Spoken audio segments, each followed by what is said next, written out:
It's time for the Sports Blitz, the only live-streamed local sports show in Arkansas, with all the latest on the sports stories that matter to you. Welcome into the Sports Blitz. It is Wednesday. We are glad to be bringing you the latest in local, state, and national sports. Got a lot of stuff to cover today on the show. We're going to talk to a couple high school football coaches from around the area. We've got Coach Michael Banning from Clarksville and Coach Josh Price from Dardanelle. There's two teams are going to be facing off on Friday night. Is that Coach Banning on the line right now? We are glad to be joined by head coach Michael Banning of the Clarksville Panthers. They're going to take on Dardanelle this week. Coach Banning, how are you doing today? I'm doing fine, Mark. How are you? Doing very, very well. I was excited Friday night like everybody else was. We got to come watch the Panthers take down Ozark. Now, I know that was your alma mater, so talk to us a little bit about how bittersweet that was for you. I'm sure it was more sweet than bitter right now. Well, it's anytime you can play your rival and 20 miles down the road in victory. A team that's traditionally very rich football tradition last year, ends up in the final game and ends up as a state runner-up last year in 4A. And it's great football and to be able to come out to win, very special for our football, and especially at home, our first home game. And very proud of our seniors to be able to start off 1-0 at home. It was an emotional night. You got to honor some former Panthers out there, and we were excited about that. I was just really happy to see some of those guys get honored, and then for full disclosure, the fans that have watched for the last couple of weeks know that I had a reunion stuff going on, so I was there with some of my friends from high school, and then to get out there and watch the Panthers play well against Ozark at home, it just did my heart happy to watch Clarksville win that game. You got some good school spirit going this year after a tough season last year. Talk about the school's sort of turnaround and the players and the way they've come about this season after a rough one last year. Well, last year's our first year back into 5A. In 2002, 2003, we'd entered it in 4A, and which is now 5A. And with that comes playing different schools, and which involves different mascots. And, the kids not familiar with the other schools, with Alma, Harrison, Morrilton, Greenbrier, Bologna, Shiloh, and so, all that, it takes a little bit of time. There's no doubt about it. It takes time for our kids in our school to get to the new conference, our teachers and so forth. And also, players. And the physical part of that conference, it's very tough. Last year, we found it very tough. It was 1-9. This year it's going to be very tough. We want to see ourselves go into this week on a positive note and get a win this week and go in 2-1 and take some positives into our first conference game against Alma. Well, before we get to this week's game, we're going to have Coach Price on here in just a minute, too, to talk about that game because it is a big and very important game for both teams.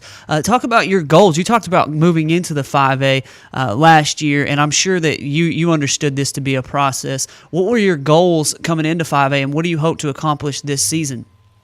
Well, there's no doubt that when you look at the 5A and you look at the numbers and you look at the teams that's in it, you're looking at Alma, who's going to move up to 6A next year. But, you're looking at 800 kids, close to 800 kids in their school. And you look at the numbers thing, and there's no doubt that you can go talk to Danville, Two Rivers, you can go talk to Queen, you go talk to these schools who are having to move up, and not necessarily numbers really match how many players you can put on the field. And it's very tough. Our kids know that, but what you can get out of our goals is being from day one. We want to be very competitive. We want to put a product out on the field that is every play plan as hard as they can play, and then everything else will take care of itself. Yeah, well, I can tell you one thing. I was talking to a kid yesterday, and I'd like to start going to 7th grade to the junior high and start recruiting for you some players who will end up playing basketball only. It seems like that's been an issue at Clarksville for several years. I remember growing up where you'd see guys like Stephen Willis out on the football field, and then he'd come out and play basketball, and he's all state and all everything there. It'd help a lot if you could get some of those guys to come out and play football as well. Yeah, well, I'll be honest with you, Mark. There's a few basketball players that we would like to have out there, but really the big thing is so much of it. It's a different sport.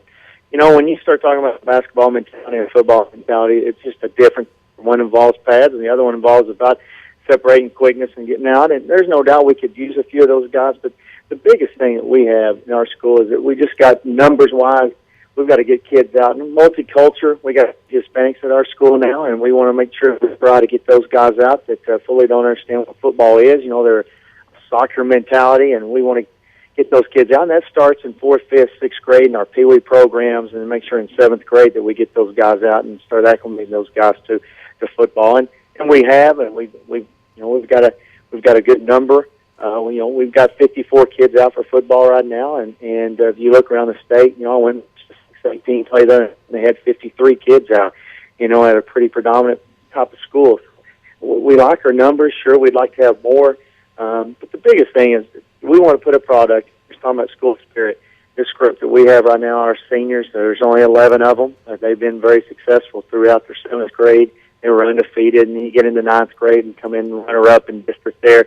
So they have one before, and the nucleus behind them, our juniors and our sophomores.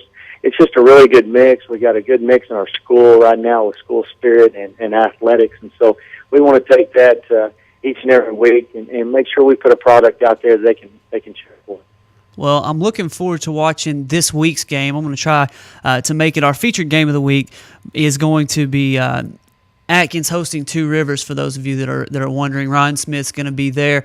I'm going to go to Clarksville and watch Clarksville-Dardanelle and get some pictures from that one because I think that one's going to be a very interesting game. Coach, I'm sure you know Dardanelle's starting quarterback broke his arm on Friday night diving into the end zone for a touchdown for Dardanelle, but they got a 52-41 win over a very good Mayflower team, and they're 2-0 on the season. What have you got for Dardanelle this week?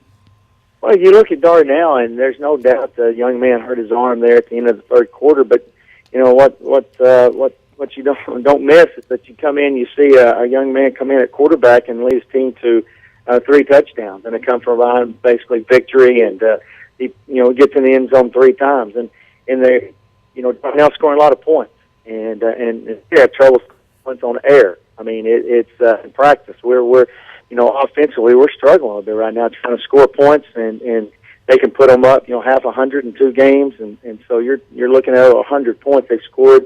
And so defensively, it's going to be a good match because I feel like our defense is a very good defense, with the exception of Ty Story in Charleston, which a lot of people are going to have problems with him. I thought our defense played well in that game. They just gave up some big plays, and our offense didn't help our defense. And against Ozark, our defense, I thought had one of the best games that we've had around here in a while. And I'm looking forward to Friday night and the challenge that we're going to have stopping Dardanelle's offense. Well, I've watched a little bit of both teams, and I was actually able to watch Ozark play, obviously, last Friday night, and they had a kid from Ozark who was a really good running back that I was very impressed with, and your defense made adjustments to stop him. Dardanelle sort of got the same thing where they've got a couple guys that they can go to that are very good, and I'm sure you guys know about them, and you'll make the adjustments in the game plan the way you feel like you need to stop those guys. But what I thought was interesting was the way you guys on offense ran the ball so well. But on the flip side of that, the passing game was a little off. Have you guys been working on that in the last couple weeks? Is that something that you hope to improve this week? Well, I think you watch us play, people would say, no, we haven't been working on it because it's not something that looks like it's been worked on, but we have worked on our passing game and trying to get the ball down the field and trying to get the ball in the flats to some of our young wide receivers. We've got 2 sophomores out there, and right now in our inside slot position, we have 2 injuries. Jeffrey Benton was going to be a very electric top football player in that inside slot position. He dislocated his ankle in the scrimmage game, and then Michael Fultz in the first half of the Charleston game, he dislocates a index finger. So, we're down to right now our third string at Z, our inside slot. Then our 2 outside guys are very young and learning the game as we go right here. So, Brandon was much improved from last year. No doubt he's leading our offense, the leader of our offense.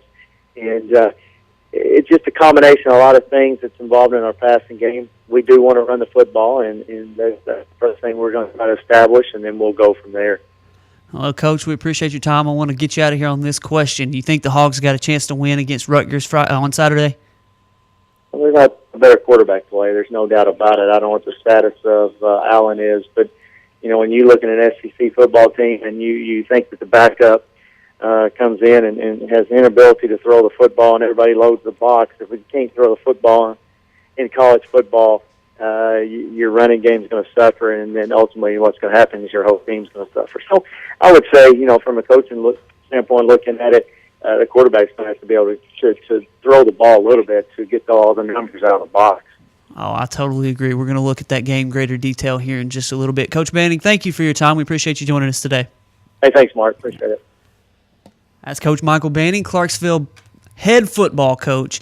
Appreciate him taking the time to join us today. We think Coach Price is going to be able to join us here in just a little bit. He had a meeting, and he said he would let me know when he was done, but we hope to talk to him here in just a little bit as part of our Peters Family Living local sports look. Again, Clarksville hosts Dardanelle this week. Our featured game of the week is going to be Atkins hosting Two Rivers. Looking forward to the Sand Lizards, who are 2-0, taking on the Two Rivers Gators, who are also 2-0. It's going to be a big game in the 3A, especially for it being a local matchup as those two teams are in the same area. It's going to be fun to watch. We actually just gave away 2 tickets to the Clarksville Dardanelle game via Facebook. If you're not involved with us on Facebook, go to facebook.com/sportsblitz. You are missing out because we've given away some tickets to the Russellville Cyclones. We've given away tickets last week to Clarksville and Ozark, and this week to Dardanelle and Clarksville. So we are trying our best to include everybody and make it possible for everybody to get involved with us in the Sports Blitz. So go to facebook.com/sportsblitz and you can partake in those things. Congratulations to Josh Otterson of Clarksville for winning those tickets, and we will get those to you so you can enjoy the Sand Lizards and the Panthers on Friday night. Pottsville, I had this game pulled up in front of me just a moment ago, but we've got several, like we said, last week we had 9 teams from the area who won. There was really only one local team who lost, and that was Dover, and they put up 40 points. So they had a good game on Friday night. Well, I say a good game, relatively speaking. They would have loved to have won that game. But everybody else won. This week, you've got the Russellville Cyclones who are taking on the Alma Airedales at home here at Cyclone Stadium, looking to go to 3-0 on the season.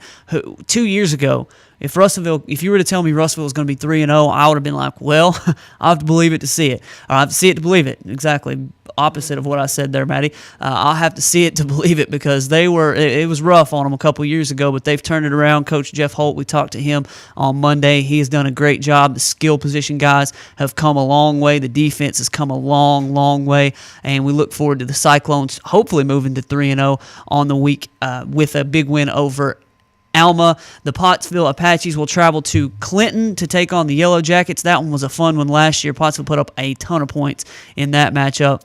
The Dover Pirates, as we mentioned, they're going to be taking on Lincoln this Friday night. They're going to be hosting them at Dover. Atkins, Two Rivers, our game of the week in Atkins. Hector is 2-1 after a win over Hackett Friday night. They'll travel to Marshall to take on the Bobcats, who are 0-2. The Hector Wildcats looking to go to 3-1 on the year. Lamar 2-0 after a huge win over Subiaco Academy. That's a 3A team beating a 4A team. They're going to be traveling to Western Yale County this week. I look for the Warriors to get another big win as they go into a conference that is tough. In that 3A, I think it's 4-3A. It's different, whichever classification you're in, how they actually say it. But Lamar's got to play Paris, they've got to play Charleston, and they've got to play Atkins. And that's a tough conference right there for the Warriors. If they can beat Paris, I think they can play with Atkins and possibly even beat them.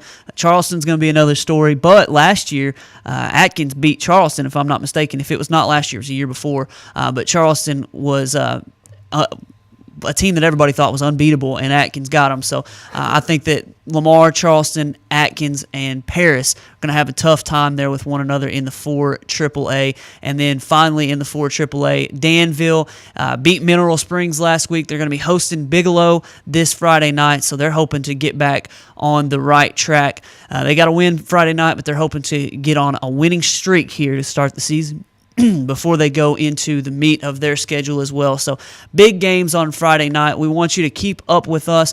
We've got a scoreboard that we're putting up on Friday nights on our Facebook page. Very, very appreciative of what you guys have done so far on the season. You've seen that we post the scoreboard every Friday night. We put up, help us with your score and where are you, what's the score in your game. And by the end of the night, every single week so far, we've seen the scores, the final scores of the games as they happen. And we are very appreciative of you doing that. If you're not involved in that, you can go to facebook.com/RVL News, and you can keep us up with what your score is doing at your game. You can take your phone and you can update us right up to the minute. People can sit at their game and find out what's going on in the Pottsville, Russellville, Dardanelle, Danville, Clarksville, all those games at the very same time. It's all because you guys get involved, so we appreciate what you guys are doing, and we hope to continue to give you the fastest and most up-to-date news and sports that we can possibly do. That's all for our Peters Family Living local sports look. We hope to have Josh Price of Dardanelle on here in just a moment, but if not, we're going to look at the NFL, college football, and the Hogs.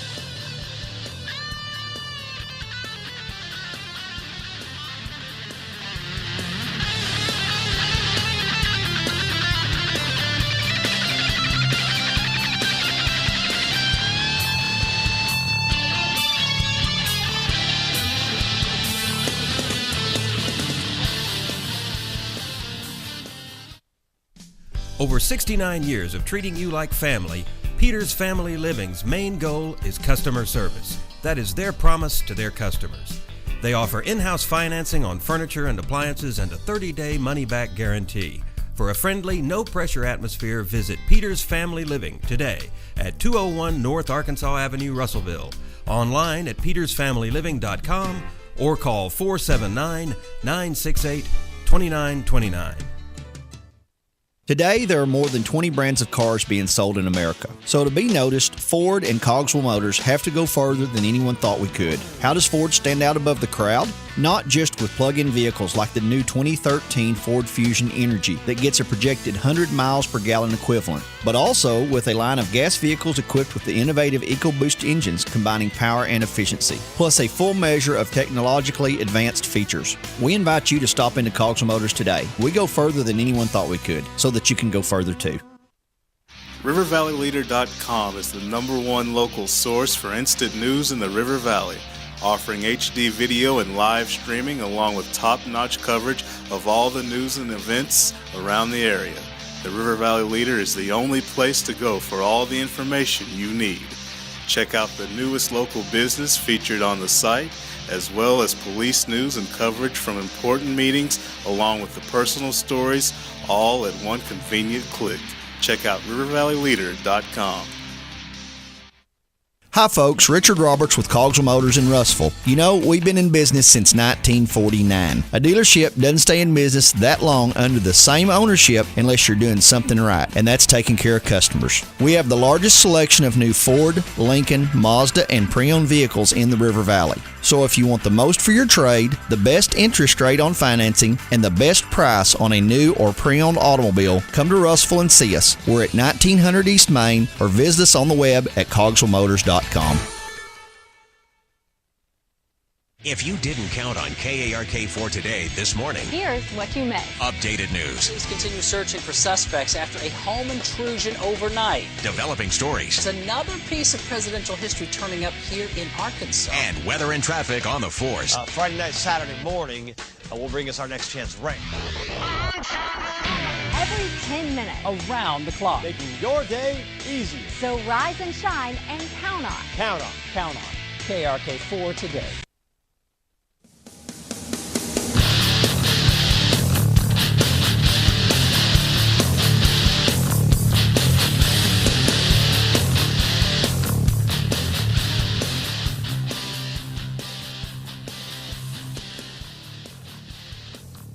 Welcome back to the Sports Blitz. Mark Freeman and Matty Lassiter is going to sit over here beside me. He's off camera because he's ugly, but he's going to sit here with me for a little bit and talk some sports because I just need somebody to bounce ideas off of. We appreciate Emily Young being our producer today. You're here on the Sports Blitz in Cogswell Motors studio. It's here at rivervalleyleader.com that has given us the opportunity to do this. We appreciate you joining us. But I don't know if you're like me and your fantasy football team just absolutely sucks this year, but there has been a trend this year that I've not liked at all, and it's that the running backs have not done anything. And I just want to speak to a couple of them right now, and I love you guys personally. I hope that you guys do well. But Ray Rice, Maurice Jones-Drew, who else? Arian Foster. We need to walk into our coach's office sometime today. We need to slap them upside the head and tell them, guys, give me the ball, because Mark's fantasy teams are suffering. We've got a long way to go on our fantasy teams. Trent Richardson, you can join them in this collective coach slapping today. But no, anyway, fantasy football has been rough on me this year so far. It's been weird watching the NFL so far this season, because you've got teams like Kansas City, who were 2-14 last year, who we knew was going to be better, who have come back and jumped up and beaten my Cowboys when the Cowboys had a chance on a weekend when everybody in the NFC East lost to make a stand and really be 2-0 and really have a stranglehold on the division early on. They lost, and now everything's just a muddled mess. And Maddie, as we saw just a minute ago coming across the wire, Denver, who was everybody's favorite, now is going to be in a tough, precarious situation as Ryan Clady, their everything left tackle, out for the year, injured reserve with that injury. That's rough on Peyton Manning and the Broncos. Yeah, definitely. And, even so, with him being injured, I think they may still be the cream of the crop, really. And we'll have to see, obviously. And I know that's a big position, and that kind of sounds like, well, they can just do it without these players. But still, with a guy like Peyton Manning, and he has a Wes Welker catching passes on the other end, along with those guys that he's made look good, like Decker, who aren't really great, but dude, Eric Decker makes them look terrible. It makes them look a lot better than they were, So I think Eric Decker had 9 catches for 87 yards on Sunday, and I think he had more drops than he had catches in that game. He's awful, but like you said, Peyton Manning can make anybody look good. That's right. To me though, he's lost 2 or 3 linemen now, and it's just rough to lose that kind of talent. And then the fact that they let Willis McGahee go because they thought Monty Ball was going to be the guy, comes in, fumbles in his first game, and they have to play, I guess it was the second game, because the first game they just rode Noshawn Moreno and threw the ball all over the place. But they have been able to score 40 points in both games so far in the NFL. That's saying something. So we know Peyton Manning's going to put up points. He's going to play well on the offensive side of the ball. But I'm going to be very interested to see if the line can hold up. They're not going to run the ball. So can the line hold up in pass pro and keep Peyton Manning off his back? Because if they can, he's going to find people who are open, and he's going to be good. But the AFC isn't as rough as the NFC, so that may be his saving grace. But watching the NFL so far, it's just not been anything like what I expected. The New England Patriots, you expect them to just rule that division. They've been this close to losing both games so far to Buffalo and the Jets. So I actually traded Arian Foster for Tom Brady. I bought low on Tom Brady the other day. There's something about a team, I look at New York Giants the same way as I do the Patriots. The Patriots, not quite the same way, but they can look just mediocre or normal. But then when it gets to the end of the year, most years, they're going to be there. They're going to be right in the mix. And a lot of people are going to be picking them just like the Patriots almost every year. It doesn't matter. They're going to be picked, as a Super Bowl pick by a lot of people just because, and there's nothing wrong with that. But it's just, I think teams like them and teams like, probably like Denver Broncos now are going to be in that same boat, to where even if they don't look quite there, it's just you're thinking they have a Peyton Manning, they have a Wes Welker, and they're going to be put in that mix anyway, just because, even if their record doesn't reflect a Super Bowl winning type team. Yeah. Well, I'm looking at a fun weekend, NFL. You got Houston, Baltimore, Sunday at noon. Atlanta, Miami, which that's going to be a 3:05 game on Sunday. Indianapolis and San Francisco is a big one. And then Oakland, Denver on Monday Night Football. You get to see Darren McFadden take on Denver and Peyton Manning. So you expect that Denver is going to be able to win that game at home. But Oakland, with Terrell Pryor bringing a new and improved style to Denver, or to Oakland, they've been tough so far. Darren McFadden had a good game on Sunday, so he was thankful that he finally had a quarterback who was able to do something to get the pressure off of him. So I'm going to be enjoying football this weekend. Indianapolis, San Francisco on Sunday. That's going to be good. But we've got plenty of NFL stuff. We'll talk about Dallas taking on St. Louis. But let's look at the wire real quickly. Let's look across the sports world. I think we've got Coach Price coming on here in just a moment if we can get him on the right phone. We've got quite a bit of news that's coming up in college football as well. We want to spend a little bit more time on that. But I don't know if you guys have seen, we talked a little bit on Friday about the Canelo Alvarez Floyd Mayweather Jr. boxing match, and from what I heard, I didn't get to watch it because I'm not spending $50 on a pay-per-view to watch one boxing match. Because I mean, if I was a savant or if I was somebody who really, really wanted to watch a bunch of boxing and I wanted to watch 10 undercard fights, I might pay that kind of money. But just to watch Floyd Mayweather, I don't think so. Floyd Mayweather, a lot of people were saying, "Oh, Canelo's going to get him. He's the perfect foil for." Floyd Mayweather this late in his career, he's going to be able to beat him. And as it turns out, he lost every round. Well, long story short, though, there were two judges who basically saw what happened in the fight, and they said, Floyd Mayweather wins the fight. And there was one judge who, I won't even mention her name because she doesn't deserve it, says it's a tie, says it's a draw, and Floyd Mayweather comes out of there with a split decision victory, which I thought was just I guess it was a majority decision victory, which I thought was crazy. Well, she's come out today and said that she doesn't want to keep score anymore. She doesn't want to judge anymore for a little while, and I thought that was interesting. We've also got some stuff that I want to touch on. Bo Pelini, the Nebraska head coach, and some of the ignorant things he said the other day. I thought it was just hilarious the way he went off on his fans, and somehow 2 years later, whoever recorded it brings this information out, and he's just cussing the fans, talking about how terrible they are. Rex Burkhead, former running back, comes out and basically says, well, I wasn't real happy with the fans either because they left while we were getting beat. They weren't there for us, and they didn't stand behind us. So I want to look at that here in just a minute as well. But we're joined now by head coach of the Dardanelle Sand Lizards, Josh Price. We talked a little bit earlier with Coach Banning from Clarksville. We got a big game this Friday night in Clarksville between the Sand Lizards and the Panthers. Coach Price, how are you doing today? All right, man. How about y'all? Doing very well. We're looking forward to a big game on Friday in Clarksville. Talk about really quickly what you guys have gone through in the first two games. I know you've had an injury there, but you're 2-0, and you're looking forward to a good conference slate here. And this game sort of is going to propel you into that, we hope. Yeah, we've had 2 good weeks as far as victories go. That first week we kind of led from start to finish. Last week was a good game for us as far as seeing what our kids are made out of and what they're going to do with their backs against the wall. We're losing 41-28, and our starting quarterback, breaks his arm going into the end zone, gets tripped up and falls on his own arm, and has to come out. He's done, and then my little sophomore goes in, and our kids really rallied together, and we were able to come out there with a 52-41 win. The thing about that injury that's so terrible is, number one, Christian, he's a new kid here and had really balled in and was a good teammate and doing a good job. You hate to see anybody get hurt. But then the other thing that really does is hurts us depth-wise, because now Chris Kirschner goes to quarterback, and he was one of our better receivers and D-backs, and now then he's just going to be the quarterback. So, but I guess these other young kids an opportunity to step up.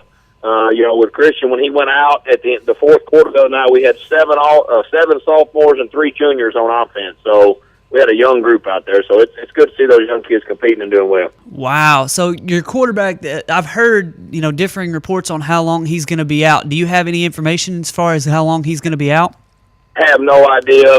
They gave him 2 plates and 4 pins and all that. The same surgery that the Razorbacks linebacker had 4 weeks ago, and he played. So, they've said anywhere from 4 weeks, but if things don't go correctly, and, he may not be able to come back and play quarterback, but a kid like that, you just want him to get on the field, just get on kickoff, or, get to play special teams with a soft cast or whatever. Just get to play, because high school football is such a good experience for kids that we just want him to get to come back and play during the season at whatever position. Well, I watched a little bit of you guys scrimmage against Atkins, and I guess that was a junior high scrimmage. I watched a little bit of Midnight Madness and a couple other times. It looked like your backup quarterback, in some instances, just came in and lit it up, and apparently he scored 3 touchdowns real quickly on Friday night. How does the game plan change with him in at quarterback? None. We have the same game plan, and with Christian being a starter and Chris being the backup, we do different things. Like on Tuesdays, one of them goes down with Pascal when we're doing Pascal, while the other one's at inside. And then on Wednesdays, we flippy-flop it. So, they're getting reps all during practice at both spots. And, that's just something you're always one play away as the backup. So, game plan doesn't change. Chris is probably more elusive and harder to get a hold of than Christian. He's just not as big and as powerful. Christian just ran through people because he's so strong. But as far as the game plan, nothing's really going to change as far as that goes. Man, I watched, I guess it was a scrimmage here at Russellville when you guys had, it was you, Clarksville, and Russellville all scrimmaging, and you have a wide receiver who looks like a grown man. I don't remember what his name is. I think he's number 5. What's his name? Parker Witt. Parker Witt. And he's a junior, and he played like a man the other night. He did a great job. He had like 12 tackles and 3 sacks, and he played defensive end for us as well.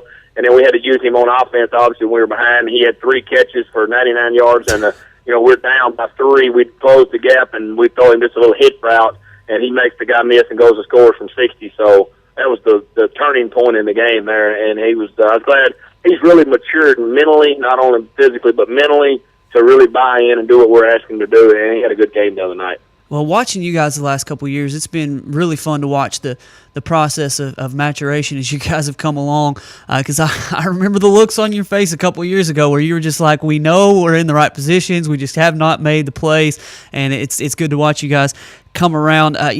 In the conference, you've got a tough conference. You got Pottsville just across the road, and you've got just a tough conference. What were your goals coming into this season, and has anything changed for you guys as far as what your goals are for the season? I don't really get into a lot of that stuff. What we preach to our kids every week is kind of like what the Razorback coach, I heard him say this when he got hired, 1-0. We want to be 1-0. We want to beat Danville. Then we want to meet Mayflower. And then we got to do the thing this week to beat Clarksville. I made a mistake as a young coach back in about 2008 of preaching to my kids, conference championship, conference championship, conference championship. Well, then we go on the road and we sprain an ankle and we break an arm and my 2 best players are out and we get beat. And once that conference championship goal was over, I felt like our kids quit. I thought they were done, ready to go play basketball. So I don't do that. We don't do that anymore. We talk about 1-0, win every game that we possibly can, and then see where the chips fall after, when you get to about week 8 and 9, you can kind of see the writing on the wall. Hey, what we're looking at, like last year, we knew we had to win those last 2 to get that 3 seed and host that home playoff game, and our kids played like it, Whereas if we'd have been preaching all year conference championship, well, we can't get that anyway. So I don't know. That's just kind of my philosophy, and I may be wrong. But we go into it with 1 week at a time and do the very best we can, and we'll see how it looks after 10 weeks. Oh, I love that. That's a really cool mentality, especially for teenagers, because I know from personal experience, youth pastoring some of these kids, they can't remember things for more than a couple weeks anyway. So if they're just looking at the week ahead, that's definitely good for them preparation-wise. Well, let's look at this game. You've got Clarksville, a higher classification school, but always been a good rivalry between the two of you. You're traveling on the road. I guess it's the second week in a row for you guys to be on the road. What do you guys have for Clarksville this week? Well, the biggest deal we're going to have to overcome the elements, looks like. It looks like we're going to be playing in a monsoon rain again, according to the weatherman, and we did that last year as well, and it was an ugly game, but we were able to get out of there with a win, and we'll take that again this year. We don't care if we go over and win 3-0, but, those guys Clarksville always plays their very best game against us. They catch balls in traffic. They make one-handed catches. They barely make shoestring tackles to save touchdowns and those kind of deals. And our kids know that. Clarksville thinks they should beat us. They come into this game very confident after playing Ozark and beating them 20-12 last week.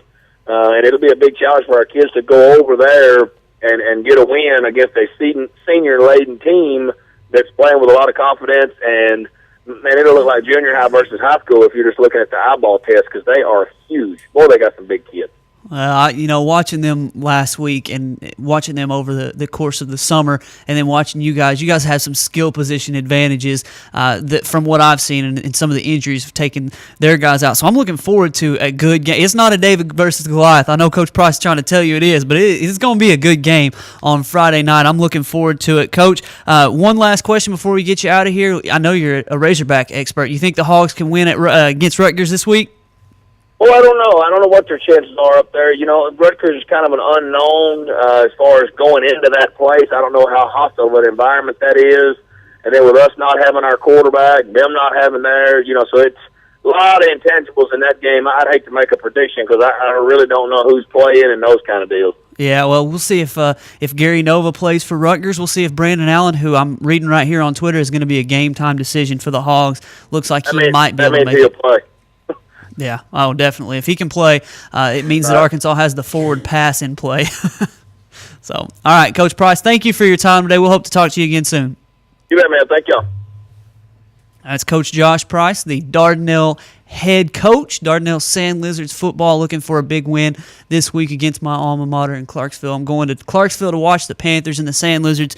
It's going to be a game where I have to just sit there. I can't root one way or the other. Like both of those coaches, like both of those teams and communities. So I'm looking forward to just a good game. I want it to be 42-41. Don't care who wins. So we'll look for a good week in football. We've got plenty more today on the Sports Blitz. Jason Kilburn is going to call in at 11:45, and we're going to talk Hogs. We're going to wonder, we're looking at Twitter and the Wire here right now. We don't know if Gary Nova, the quarterback for Rutgers, is going to play. We don't know if Brandon Allen's going to play. But we'll discuss all the scenarios and much more as we leave on the Sports Blitz as we come back after this break.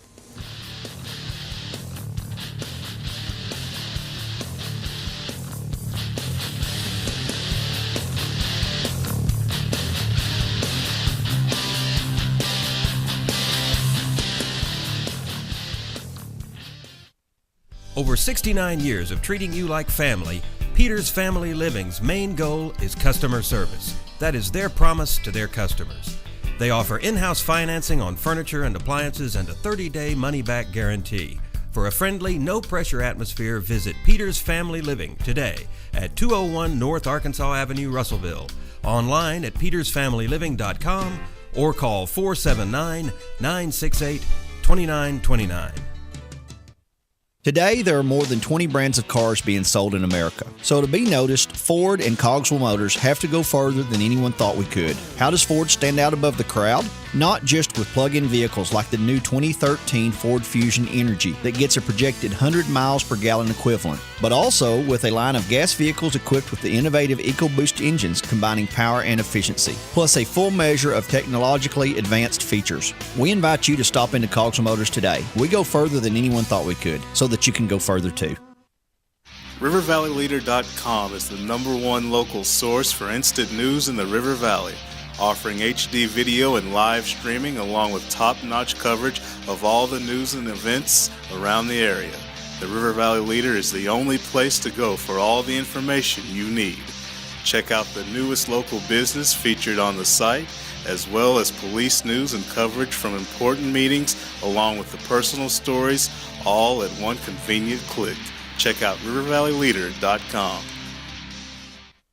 Hi folks, Richard Roberts with Cogswell Motors in Russellville. You know, we've been in business since 1949. A dealership doesn't stay in business that long under the same ownership unless you're doing something right, and that's taking care of customers. We have the largest selection of new Ford, Lincoln, Mazda, and pre-owned vehicles in the River Valley. So if you want the most for your trade, the best interest rate on financing, and the best price on a new or pre-owned automobile, come to Russellville and see us. We're at 1900 East Main, or visit us on the web at cogswellmotors.com. If you didn't count on KARK4 today this morning, here's what you missed. Updated news. Police continue searching for suspects after a home intrusion overnight. Developing stories. There's another piece of presidential history turning up here in Arkansas. And weather and traffic on the force. Friday night, Saturday morning will bring us our next chance rain. Every 10 minutes. Around the clock. Making your day easier. So rise and shine and count on. Count on. Count on KRK4 today.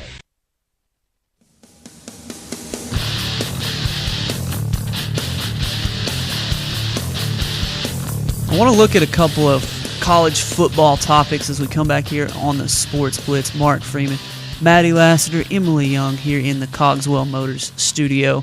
Thank you for taking time to join us today. Thank you to Coach Josh Price and Michael Banning for taking their time to join us as well. But I want to look at some college football stuff here for just the next couple of moments because some big stories have come out over the last week or so. Well, it's been more of a process on the first one. That's Mack Brown, lost to BYU, gave up a ton of yards rushing, and fired Manny Diaz, the defensive coordinator. Then came out and gave up 44 points to Ole Miss in the first game, the Greg Robinson era. Mack Brown says, hey, forget the coaches, come out for the kids. Is the Mack Brown era at Texas coming to a close? I'm afraid that it is. I would love for them to keep him forever. I really would. And I heard on Monday that their athletic director is saying basically at the end of the season, I'm done. I don't know what you read into that. Do you read into that the university is giving more confidence to Mack Brown? They want to keep him around? Or is the athletic director seeing the writing on the wall that the head coach is about to be gone and he probably would be fired, so he wants to take it and make his own decision and step down while the getting is good? I wonder about that. I would love, and I just admit it, I hate Texas, always hated Texas my whole life, and I always will. I hope that they lose every game. So the fact that Mack Brown is in bad shape, I hope they keep him forever.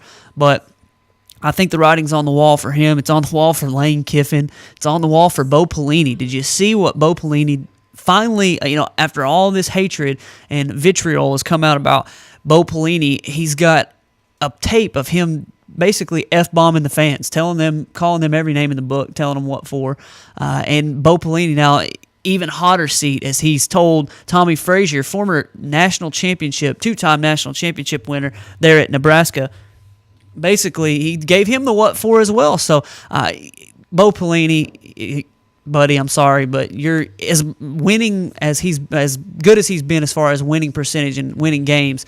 It looks like the writing's on the wall for him as well. So it's going to be interesting to see how after this season, the coaching carousel, what happens. Is somebody going to come after Brett Bielema? Who knows? I've read here that there's somebody who, I don't know who it was. Let me look at the details here. A tweet that I just saw that said that they believe that Brett Bielema is not being paid enough and that his buyout is entirely too low. So if he impresses somebody this year with the Razorbacks, say he gets them to 6 or 7 wins, it's going to be tough for Arkansas to keep him, according to this guy. I'll be interested to see if that's the case, because I really, really like what I've seen so far from the coaching staff of Brett Bielema. Now, those of you that followed my Twitter on Saturday know that I didn't really like the play calling in the second quarter, and I'd really prefer a little bit more passing. But anyway, we've got a lot of stuff to hit today on the show.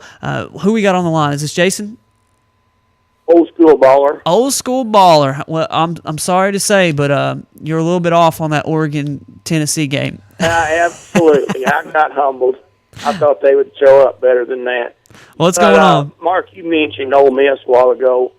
In your opinion, is Ole Miss back, or is Texas really that bad?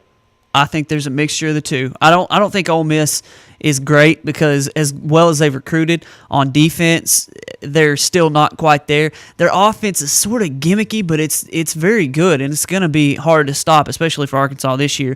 So I don't necessarily think they're back, but as far as winning 8-9 games possibly, I could see them doing that. Now, I had Arkansas competing with them in that game, and that could possibly be the 7th win that I predicted Arkansas to go 6-6. I said they'd beat Auburn, they'd beat Mississippi State, and they'd have a chance against Ole Miss. Every other game I thought was a complete loss, no matter what. Didn't even want to discuss it. But Ole Miss I had as a possibility for Arkansas. So I don't want to say that Ole Miss is necessarily back, although I will say I think higher of Ole Miss right now than I did at the very beginning of the season. I don't know about you. Yeah, I kind of feel the same way. What about Texas? Are they not that good, or just not getting a good coaching performance again out of Mack Brown, or is their talent level shouldn't be down the way they've been nationally recruiting for the last several years? And also, have you heard any rumors about how serious the situation is there on removing him, and who do you think might be the number one choice to take his place there?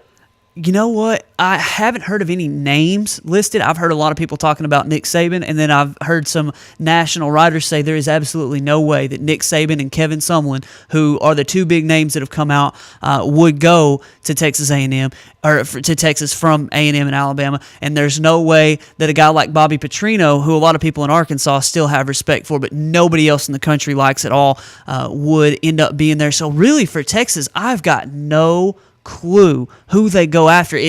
I assume that there's a Will Muschamp, or there's a Al Golden, or a big name coordinator from the past that's done decently well as a head coach, or maybe they want to go a completely different route and get and Mack Brown wasn't necessarily a huge name at North Carolina when they went and got him. So I wonder what they're going to do. I do think, old school baller, that it's just the heat is on Mack Brown in a big, big way. I feel like the Texas players have underperformed to such an extent that these guys were 5-star recruits. Nearly everyone. Texas can go out and hand pick. I want you to play this position. I don't want you, Johnny Manziel, because we've already got a quarterback. Why don't you come play D-back?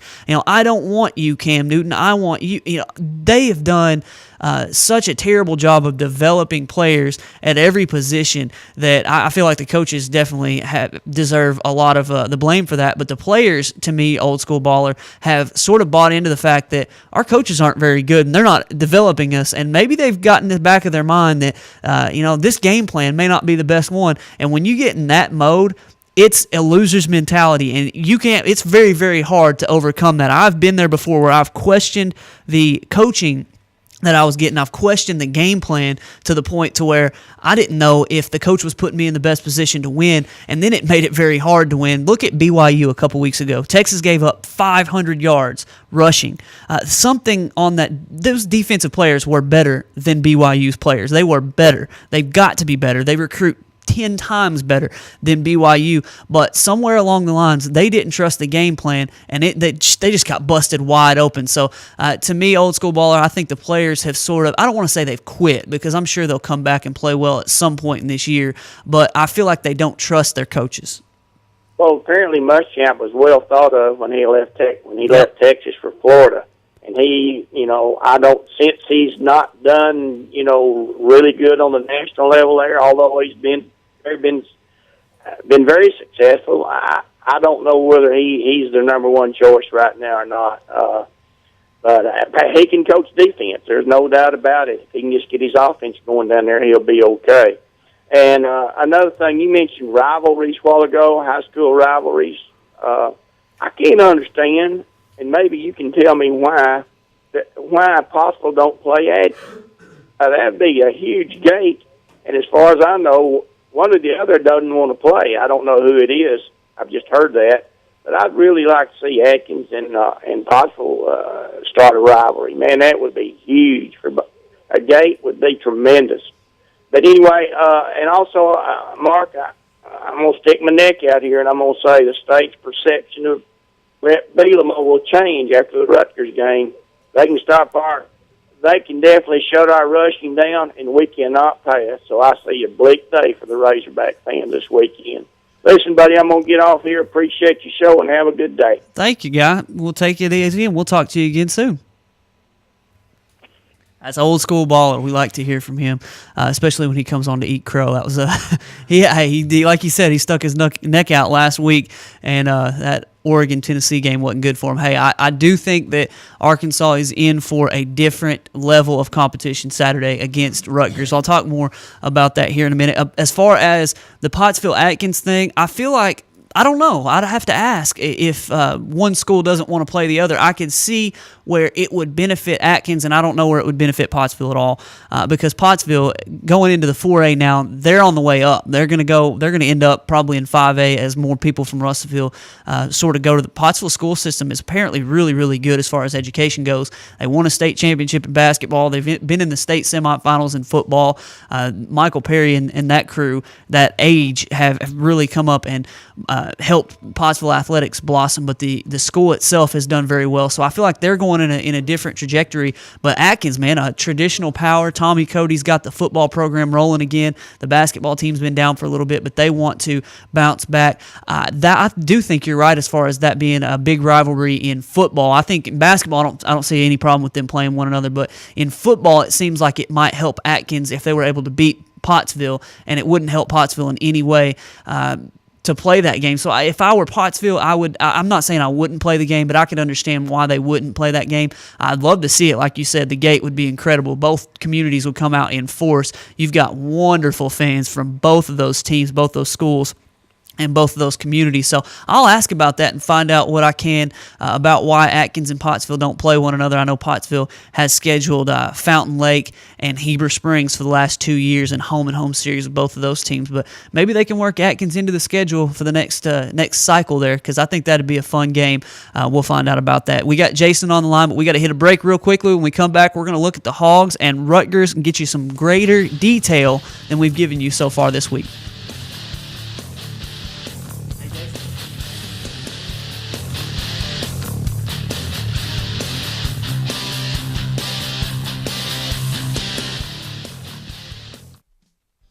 69 years of treating you like family, Peters Family Living's main goal is customer service. That is their promise to their customers.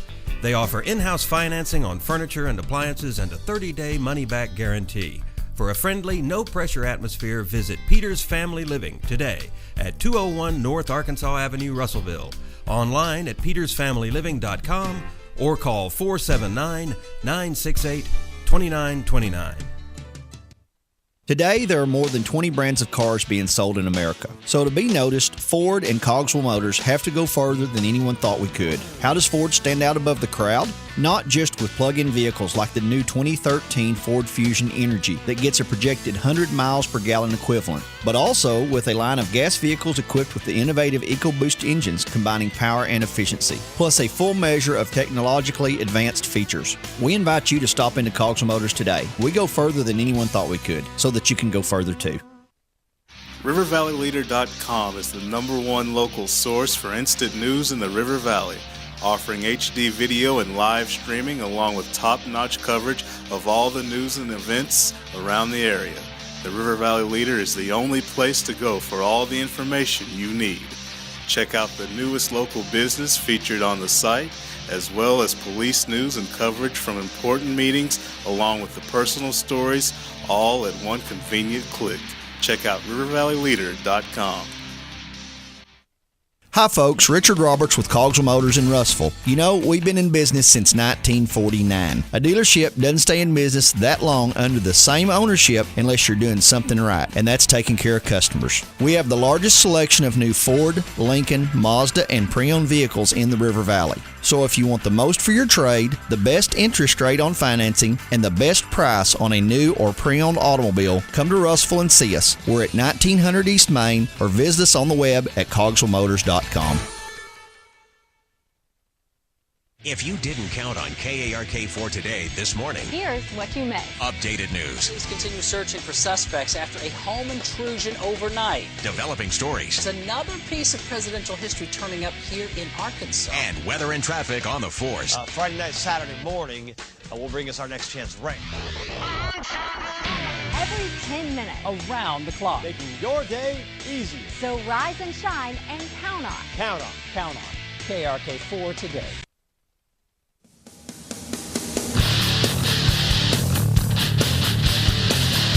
Welcome back into the Sports Blitz on a Wednesday. Appreciate everybody who's joined us today. Coaches Price and Banning from Dardanelle and Clarksville Old School Baller giving us a call. We've got Jason Kilburn on the line right now. Jason, we're looking at a little bit of Hogs information, but I know that this is not quite Hog information yet. But Malik Monk, talented sophomore from formerly of East Poinsett County, now at Bentonville High School, named a 5-star recruit by rivals. Not much of a surprise. Jason, how are you doing today? Man, I'm doing great. Well, I told you as we were in the break that we had to slam about 20 minutes of information into about 7 minutes. We've got about 6 minutes, so looking forward to talking a little bit about the Hogs today. I asked the question today, though, before we get to the Razorbacks. I want to see what you have to say about it. I've watched a little bit of Oregon this year, and they always tend to do this, but they've never really gotten to me in this way. I asked the question today, do you think Oregon can beat a top SEC team this year? And I wonder what you thought about that. And with their speed kills. And as well as how they get everybody spread out and everything, I think them and Alabama would be a heck of a game this year. And yeah, I think Oregon this year has the talent to beat an SEC team. Well, I wondered about that too, and I've asked a couple people, and they said, looking at Alabama and the secondary being the way it is, they feel like they don't know for sure if Alabama could beat an Oregon this year. And knowing how disciplined that offense is, you watched Johnny Manziel on Saturday, and the fact that he would just throw it up in the middle of the field a couple times, and Oregon doesn't do that. They're very meticulous with what they do. So it, to me, is sort of scary that they would be the team, that Oregon may be a team that Alabama has to match up with, because those defensive backs have been a question mark, to say the least, for Alabama. So let's move on to Razorback talk real quickly. Heard news back and forth from the quarterbacks, both at Rutgers, and here in Arkansas. Brandon Allen left the game last week, we know, with a bruise to his shoulder. Gary Nova, the Rutgers quarterback, left last week's game with a concussion. Both of them have been going through practice, both of them looking probable to play. Now, I say probable because I've heard from and I've read from Rutgers that they've got Gary Nova listed as probable. Brandon Allen is listed sort of as a game-time decision. He is going to travel, he's going to dress, and we'll just see if he's able to endure the pain. Jason, what do you think about this quarterback situation for Arkansas, and how do you see this shaking out? Well, first thing on Rutgers, their quarterback Nova he has a concussion, and he did practice a little bit yesterday. But most people don't know that their backup guy, he was a 2-year starter before Nova even got there. So I think they're going to be in a lot better position than we would be, even if they had to play their backup quarterback. But talking about Arkansas, Mark, you want to put whoever is the best quarterback in position to win the game. Now, is that a derby, or is that taking the red shirt off of Austin Allen and playing, or is that a 75% Brandon Allen? Me, I don't know. I don't know that answer. But, he was always one game at a time, and I think he can put whoever he thinks is going to get the win on Saturday. And for me, that's probably playing out Austin Allen. And if that's taking one game and burning his red shirt for one game, then I'm probably doing that. See, for me, other quarterbacks coming up with Ty Story and Rafe Peavy coming in next year, I think he's going to put whoever he can out there to win that game. And for me, that's Austin Allen. That's if Brandon Allen's not healthy, Austin Allen is my answer. Hey guys, I hope we didn't lose the audio there for just a minute, but if you did, Jason mentioned how the conversation has been this week. Would you start A.J. Derby, who, as we saw in the game, and we heard that he was very, very nervous. He only threw the ball 6 times in the game. Arkansas only completed 6 passes in the game on Saturday, and Jason's brought the conversation up that do you pull a red shirt off of Austin Allen? And his conversation basically turned on the point that, if you want to win the game, you do what you've got to do to win the game. I feel like Austin Allen would give you the best chance to win the game. My question comes from the side that, I understand you keep the red shirt year for Austin Allen, and he may have another chance 4 years from now to start as a red shirt senior. Can you win the game with Brandon Allen out if A.J. Derby is the quarterback? And how long is this Brandon Allen injury going to keep him out? If it's a 1-week injury, do you burn a red shirt for one game that you can possibly win without that backup quarterback? If Austin Allen, if it was a 100% chance that Austin Allen was going to win you the game, well, then there'd be no question. You'd pull the red shirt off and you'd play him. But now that you know that Brandon Allen may possibly play, and if you think that Austin Allen doesn't give you that much better a shot to win than A.J. Derby, maybe you leave the red shirt on. I'm one that I don't see, red shirts to me, if you're good enough to go to the NFL, you're not going to play that redshirt senior year if you're just incredible. I mean, you've got some guys like Aaron Murray who will stay and play, and A.J. McCarron. Part of that has to do with the fact that he's going for 3 national championships that will stay and play. But like Jason, like you said, you've got Ty Story, you've got Rafe Peavy, you've got guys that are going to come in the next couple of years, and Austin Allen's going to have a hard time beating out anyway. So if, in my opinion, if this Brandon Allen injury is going to keep him out more than just this week, it's a no-brainer. You take the red shirt off Austin Allen. Yeah, and there's mixed reviews on Brandon Allen, too. I've heard that he's definitely out this game, but now on Twitter they're saying that he's, a game-time decision. But I heard anywhere that he was going to be out this game for sure, and maybe even the A&M game. And you're talking about A.J. Derby. Everybody saw the game on Saturday, and when he came in, it was more just handoff to the left, handoff to the right, and all the plays that he's thrown, or all the passes that he's thrown was, little checkdowns to the running back, a little one, Horton across the middle, and the only deep throw that he had to make was a deep out to Herndon, and it wasn't even close. Now, he was a 4-star or 5-star recruit, depending on what service you're looking at, coming out of high school, and went to Iowa as a scholarship quarterback. Well, now, while he was there, they moved him to linebacker. So Iowa's coaching staff thinking that he wasn't good enough to play quarterback. So he transfers to a junior college where he can play quarterback. He doesn't have just a great year last year at junior college, and he didn't have very many offers. Now, he's a walk-on quarterback at Arkansas. I think that says a lot about not just the coaching staff at Arkansas, and maybe the coaching staff, not just the coaching staff at Iowa, but for him to not get very many offers out of junior college as a quarterback, I think that says a lot about his ability. I don't want to badmouth the player, but I don't think A.J. Derby's any good. That's the nicest that I can be. I don't think he's any good. I think that he's walking on at the University of Arkansas for a reason, and he should never be on the field. But if he's going to be on the field, I understand why they want to keep the red shirt on Austin Allen. They thought Brandon Allen was good enough to play the entire season, win healthy, and be the guy. So A.J. Derby by default is your backup. If he's on the field, look, if Brandon Allen's going to be out this week, I say for his good and for the fact that you're not going to beat Texas A&M anyway, you keep him out next week also, just to let him get back to 100%. But if he's able to play this week and you've got a chance to go to 4-0, if Brandon Allen can go, that would be a huge boon for the University of Arkansas to have that game in Fayetteville next week mean a whole lot if they're able to get a win against Rutgers on the road. Rutgers is favored by 1 point. For those of you that don't know anything about the Scarlet Knights, they have the leading rusher in the NCAA right now, Paul James, a former walk-on of himself, 493 yards and 6 touchdowns so far in their 3 games. And Rutgers is 2-1. They fell 52-51 in the opener against Fresno State. They went for 2 in the win in overtime and were unsuccessful on their 2-point conversion to try to win the game, so they fell in their first game. I feel like, and we'll talk about the statistics and the things that Rutgers brings to the table, stopping the run. Old School Baller kind of mentioned this earlier. Jason, there are some advantages that I think Arkansas can take advantage of. There are definitely some advantages that Rutgers will have in the game as well. I think that this game is going to be very, very close. Yeah, I think so too. I think it could go either way. I think it's going to be probably a low-scoring game. Both teams like to run the ball.